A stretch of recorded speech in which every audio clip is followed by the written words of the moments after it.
Jonathan Carp. Thank you for joining me. Thank you. Jonathan, I understand you started out as a dermatologist. What led you to pivot into nutrition and eventually create Miracle Noodle? A few things. I have always been an entrepreneur since I was a little kid. Started businesses in high school and college, and even when I started practice, just sort of dabbled in different entrepreneurial things, and also have always had an interest in nutrition. I would say, however, that my deeper interest in nutrition happened in 2004.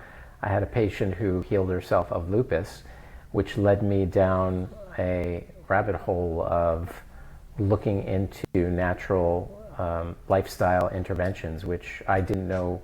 I kind of thought I knew, but didn't really know that there were a lot of established doctors doing work in that regard, and really got into nutrition, and then was on a trip to Japan visiting a friend and was just really amazed at looking at the products in Japanese grocery stores, and eventually was taken to a Buddhist vegetarian restaurant by my friend, was introduced to this particular product, and really sort of light bulb moment thought that this would be an incredible product to bring to the United States for people who were looking to transition to eating a healthier diet. Mm-hmm. I wanted to ask about that trip to Japan. What was it about those noodles that caught your attention? Yeah, well, the noodles were, I'm not one to be eating a big bowl of, say, wheat-based noodles and such, although I certainly have those when I'm in Japan, but they were served to me, and I was told essentially that the noodles had virtually no carbohydrates and no calories. And it was the feeling of having a comfort food experience of slurping noodles, enjoying what everyone likes, which is noodles, and realizing that, wow, this would be, initially I felt, wow, perfect, like this would be perfect for my patients who were trying to transition to a healthier diet. And when we brought the product back, pretty much started the business right when I got back, I realized pretty quickly that it wasn't just people who were looking for any kind of radical transitions, but for people who just were trying to eat healthier. Mm-hmm. Jonathan, you've been in the alternative noodle market for nearly 2 decades now? Essentially, very close, yeah. How have you seen the health food landscape change since you got started? I've seen several trends. When I started, there were some unusual low-carb diets that were popular, like the HCG diet, that sort of transitioned into the keto diet, which became popular, and that's sort of now kind of on its way down. People still are carb conscious, and now I'm seeing a little bit more of a trend for higher protein items, more nutrient density concerns. So it's a very interesting nutritional landscape in terms of trending that has happened since I started the company. Is it cyclical? Because it seems like high protein was already popular back in the day, and then it's making a comeback again. Why do you think the keto's popularity declining, for instance? Why does this happen?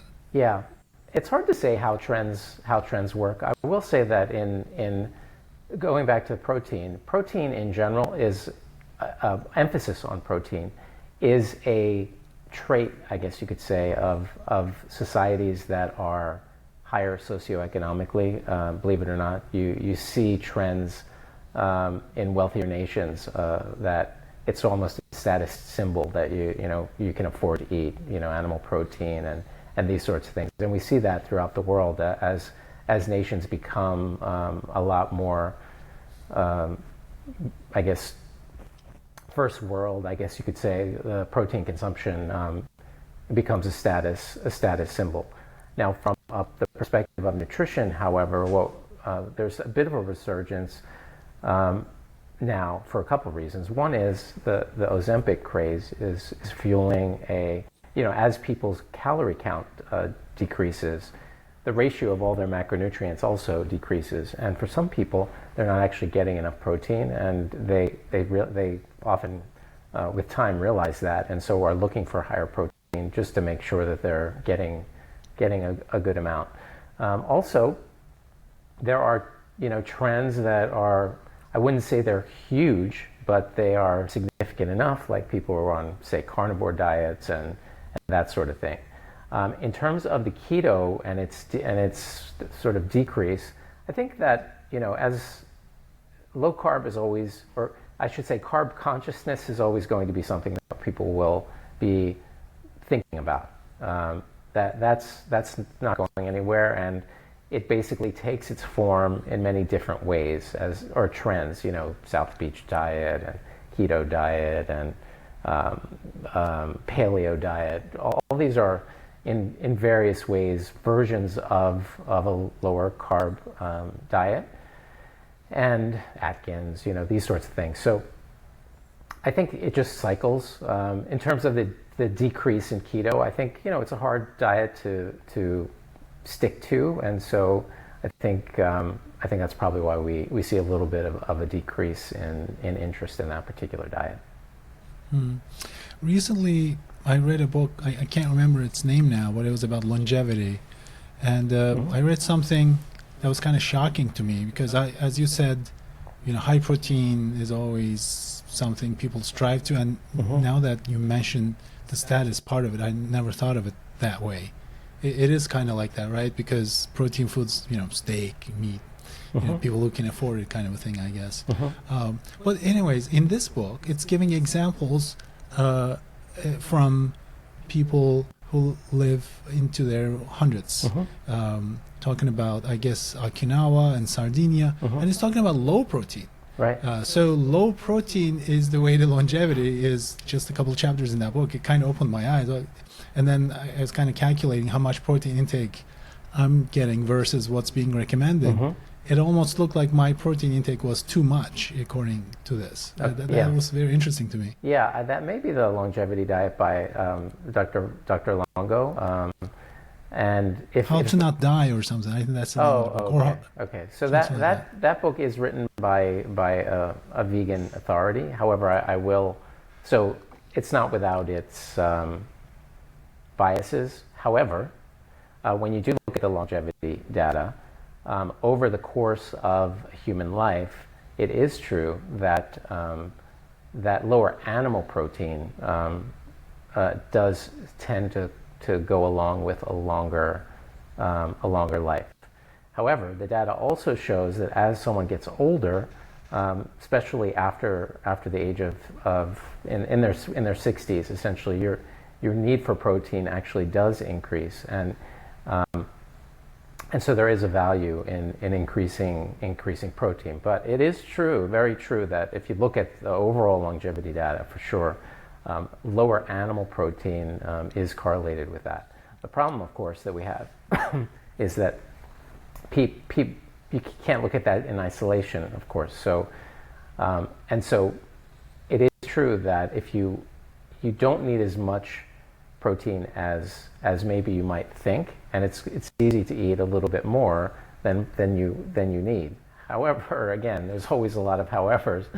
Because you have to look at everything in the context of a full diet. As you slowly get older, it does appear that, especially into the 60s, that increasing protein, even animal protein, is likely beneficial. But these are very interesting discussions, and but the data that you're referring to is interesting, and it's also, to me, fairly clear that an overemphasis on animal protein is not consistent with maximum longevity, for sure. Let's talk about your new egg white noodles. What inspired this innovation? Yeah. Well, similar to what we were talking about, as people get older and with the Ozempic situation, it'd be nice for people as they reduce their calorie count to increase just natural foods in general. But the truth is that they're not doing that.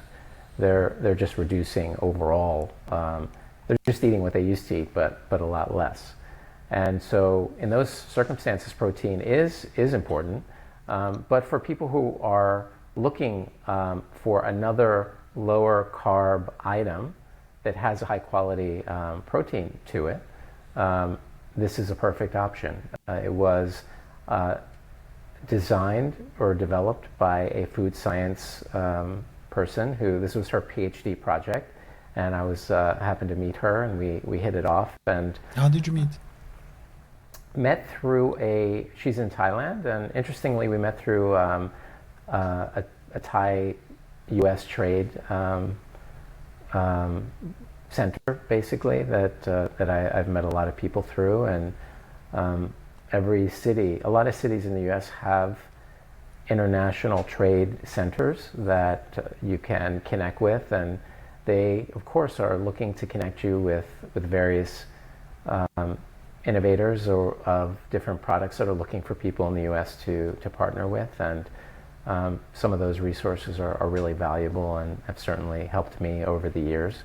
And we hit it off. I went to Thailand shortly after we had our 1 a.m. call in Miami, and it really fits our line very well. And it is the texture is amazing. It's an easy way of getting eggs, which are a staple in people's diet, and it is a fun way of getting this sort of in their diet. You can add it to soups, stir fries. Really has the texture. Make it as a spaghetti. It really has a texture that lends itself to that amazing feeling of eating noodles and pasta. Mm. How are your regular customers responding to this new product so far? So far, in terms of satisfaction, so far, it's only been a couple months.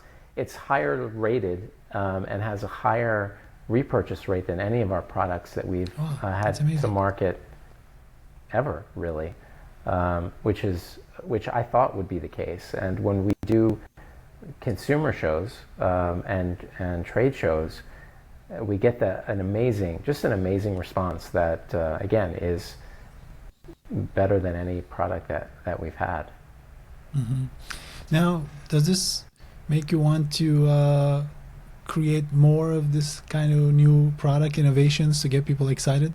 Definitely, we have new products coming out in a couple months that is going to be made from. Well, I don't want to. It's top secret at the moment, but I guess I could give a hint. It's sort of it's a staple starch in various cuisines. You're probably it's not a good enough hint, but it's a starch-based product, but a more nutrient-dense one. So, our company is moving to be not only, we're not a low-carb company, and I want to broaden our line to not only include, more nutrient-dense, things that can have carbs, but also to provide some education for people, some health coaching. We're really moving towards creating a lifestyle company, which will really, sort of fuse my passion, which is health education, along with products that will help them. And I had a mentor, probably my main sort of health mentor, who used to always teach his patients and clients that it was, it's you need to become your own authority in health, and we all need to be we're our own best advocate for health. And I've seen in my medical practice, and I still see patients, that when people, it takes several hours, for people to understand what kind of nutritional program, looking at it from a health perspective, it takes several hours of discussion, but once they get it, the empowerment of that is the greatest thing I've been able to be a part of in my practice, because they become their own authority, and they become their own healer in a lot of ways. And so I'd like to be able to broaden that to create educational programs for people and for various different things, and sort of bring that into the company. Mm-hmm. So let's talk about that a little bit. You mentioned that your passion is health education, being a doctor. So, as Hmm. someone who's both a doctor and a food entrepreneur, how do you balance the scientific aspects with, you know, consumer preferences when developing products? It has to, of course, be healthy um, in the context of how I advise people for either general health maintenance or disease reversal diets. It would need to have some use and not be bad for you in any way. So I sort of have a, an idea of what products and what sodium levels and the whole what ingredients that all guides my product selection, and so that's sort of the main thrust of choosing new products. They have to be what I consider to be healthy and good for people who are trying to become more empowered and taking more control over their health and their nutrition. Hmm. Jonathan, you mentioned that you're looking to move from a low carb company to more of a healthy lifestyle company with education components.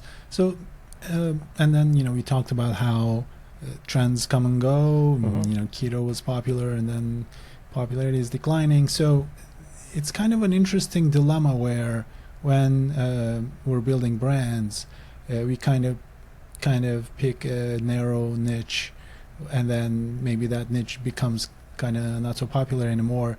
But then trying to broaden it also comes with its own risks. Like your products cater to various dietary needs: low carb, gluten free, vegan, and so on. Hmm. So, and now in the future, if it needs to be a little bit more diverse, even we're not focusing on low carb anymore necessarily, but just healthy lifestyle. Uh, how do you think about just the challenges to create products that meet multiple dietary requirements while still maintaining the quality and taste? Yeah. Well, I see it more as a brand challenge than anything else. And so we'll be changing the name of the company. It'll still have Miracle in it, but I think that it's a branding challenge in the sense that the focus of this new company will be sort of a health empowerment through products and services, which allows me to, you know, expand things in different directions, either based on specific health challenges or specific health goals, and really would allow a funnel of sorts of education, products, services, coaching, based on narrow verticals. I still am focused on almost certainly will be focusing on some very specific verticals, and doing a deep dive. But in each of those particular health verticals, there's a lot of leeway in terms of products and services that still fits within the general thrust of the company and the branding message. If that makes sense. Hmm. Yeah. Johnson, so Miracle Noodle has expanded beyond noodles to include rice alternatives and Hmm. ready-to-eat meals, and now the egg white noodles and the new mysterious Hmm. one that's coming up soon. You mentioned, how you met this other PhD researcher. It seems like that's a bit of a serendipity, I guess, but it's a bit of an engineered serendipity where you were a part of this Hmm. organization. You kind of met. How do you, outside of a situation like that, which seems a little bit kind of, lucky, Hmm. I guess, how do you normally identify new product opportunities, on a more systemic basis, I guess? Yeah, it's it's through trade shows, no question Mm. about it. I attend more trade shows than I liked to attend, because it is tiring to travel to different cities, and I do that probably more than I would like from an overall health perspective, How because many do per year? How many shows? sometimes two a month, sometimes. Oh, wow. Yeah. Wow. Um, on top of that, since I've been around for a good amount of time, and also I do some, I don't know if what you call it, sort of CEO health coaching with people in the food space, where I help them with their health and order some advanced labs and such. Through some of those connections, I have people sending me just cool new products. Hey, check this out.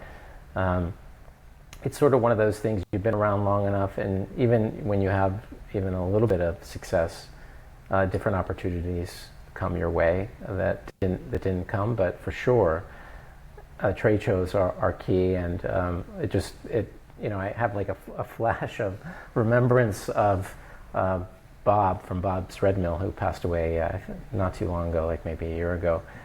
One of my first trade shows, I waited in line, and I had a chance to sit down and talk to him, and he said something to me that that really has helped me so much.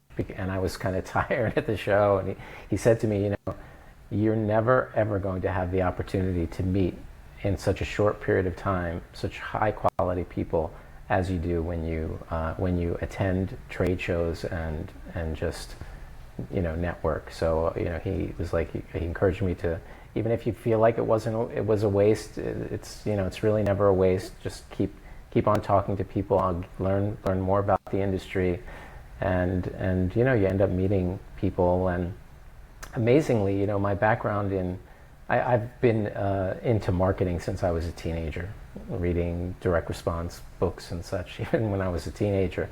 And many times, and there's some egg extensions that we are going to be adding to our line as well.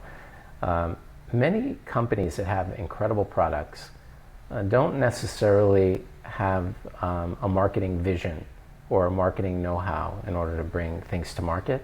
And because I've been online so long, I have the ability to rapidly test items online, and when those do well, then I can hand it off to my retail team to try to get it into stores. So there are quite a number number of products that just are looking for people who are willing to take a chance on it and have some marketing know-how. Well, you said rapidly testing. That's a concept that's very dear and near to my heart. So now we have to dig deeper. You got yourself in trouble with that comment. So how do you do that? How do you quickly test something? An item. You're not testing something digital, right? We're talking about a product here. Yeah. Well, ideally, the supplier or the product will allow you to do sort of a minimum order quantity of in the 5,000 range. And we're not a humongous company where we can't rapidly deploy a design and get that done. And then we do a launch, an email launch sequence with our email list. Kind of like if you've ever heard of Jeff Walker, sort of a Jeff Walker style kind of, product launch, where you're sort of you're educating, building. What is Jeff Walker? Can you explain? I'm curious about that now. Yeah, it's just a sequence of emails that sort of build up, educate and build up before you release the product. Then you do a big release, and it's a way to sort of move product, in one big amount, with a very long, build up of emails and communication and such. And then we see what kind of response we get.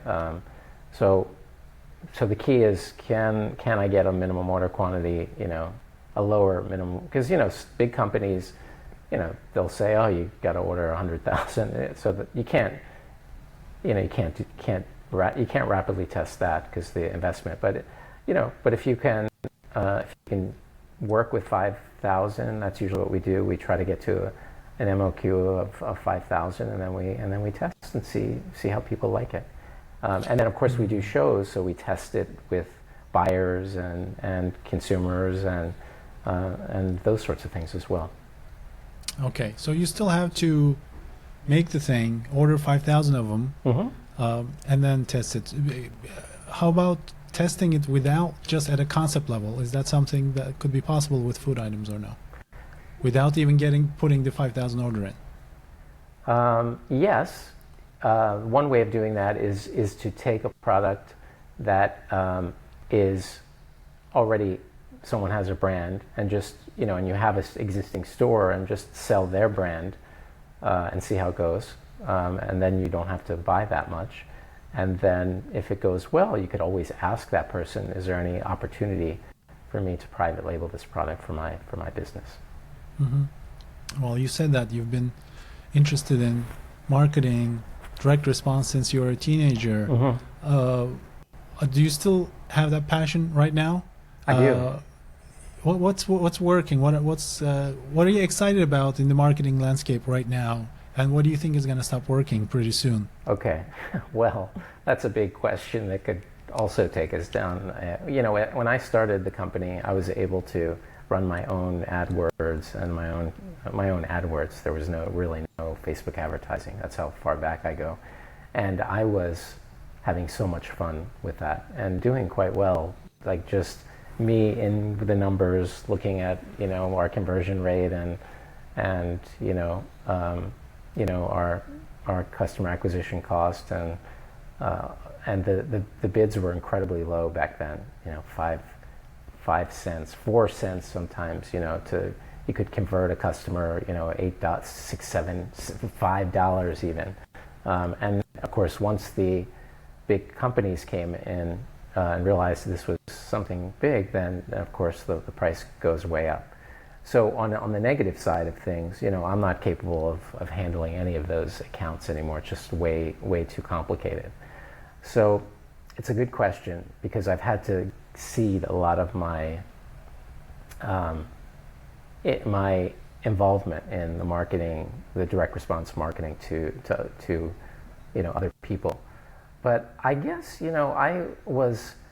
what excites me, I suppose, definitely, is that I've sort of gone back to some of the authors that inspired me way back when, and opened some of their books, and ultimately you realize that the fundamentals of marketing really don't change, and that there's a lot of opportunity to just really refocus on marketing fundamentals. And so probably what I'm most excited about is, as we grow the company and I build out a more built out C-suite of people on our team, having a little bit more time to go back and shore up some of the fundamentals, while other people are kind of working on some of the other things that are happening. So we have miraclenoodle.com. You're on Amazon, Thrive Market, right? And retail. Which channels are making a big impact? Retail definitely has become our biggest channel. 70% of our business is retail, with Amazon and our website, and markets like Thrive and such making up the rest of that 30%. My excitement over the next year is building a subscription-based model online, which, as I said, will hopefully lead to cultivating a unique experience for people who are interested in going a little bit deeper through, as we spoke about, sort of health, some other health options for people, and working on that subscription model for our website. Jonathan, so looking ahead, focusing on Miracle something else, not Noodle, but Miracle something, as a health, lifestyle-focused company, I imagine content. And you did say that you have passion in educational content that empowers people to kind of become their own health coach, right? Are you thinking about you and Miracle Noodles team becoming the hub for content creation, or I mean, there's like a really big world of health and wellness creators out there. Have you been getting into collaborations with any of the creators out there? Is that something you're thinking about? Yes. I'd like to do proof of concept with a few educational programs of my own first. And then, of course, I would love to bring in other people who have a special interest in certain topics to create content and programs and a full, essentially, I mean, looking at it from a business perspective, a full sales funnel of help for people, with a good amount of free content that, for people who want to dive deeper, offering them a whole host of different supportive options. Jonathan, final question, double question. Top two priorities for the year and top two things giving you a headache right now. Okay, top two priorities for the year. I would say